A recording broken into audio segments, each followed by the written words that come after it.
ಪಾಕಿಸ್ತಾನದಲ್ಲಿ America Iran ಮಾತುಕತೆಗೆ ವೇದಿಕೆ ಸಿದ್ಧತೆ ಆಗ್ತಾ ಇದೆ. ಭಾರತ ಬಿಟ್ಟು ಪಾಕಿಸ್ತಾನ ಕಡೆ ಹೊರಳಿದ್ದಕ್ಕೆ ಹಾಗಾದರೆ ಜಾಗತಿಕ ರಾಷ್ಟ್ರಗಳು ಈ ಮೊದಲು ಭಾರತವೇ ಮಧ್ಯಸ್ಥಿಕೆ ವಹಿಸಬೇಕು ಅಂತ ಪ್ರತಿಪಾದನೆ ಆಗಿತ್ತು.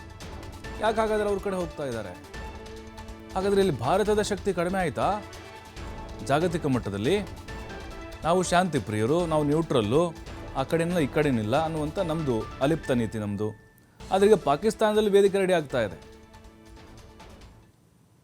ಶಹಬಾಜ್ ಶರೀಫ್ ಈಗ ಒಂದು ಪೋಸ್ಟ್ ಮಾಡಿದಾರಲ್ವ, ಅದು ಸಾಕಷ್ಟು ಚರ್ಚೆ ಆಗ್ತಿದೆ.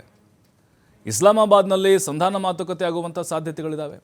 ಟರ್ಕಿ, ಈಜಿಪ್ಟ್ ಮತ್ತು ಪಾಕಿಸ್ತಾನದ ಸಮ್ಮುಖದಲ್ಲಿ ಮಾತುಕತೆ ಆಗ್ಬೋದು. ಮುಂದಿನ 48 ಗಂಟೆಯೊಳಗೆ ಈ ಎಲ್ಲ ಚರ್ಚೆಗಳು ನಡೆಯುವಂಥ ಸಾಧ್ಯತೆ ಇದೆ.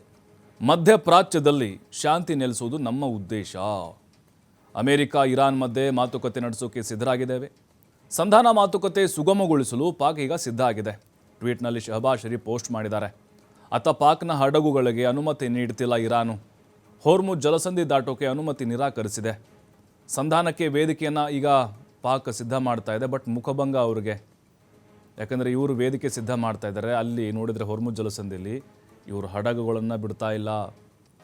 ಪಾಕಿಸ್ತಾನ ದೊಡ್ಡದಾಗಿ ಬಂದ್ಬಿಡ್ತಿಲ್ಲಿ, ನಂದಲ್ಲಿಡ್ಲಿ ಅಂತೇಳಿ.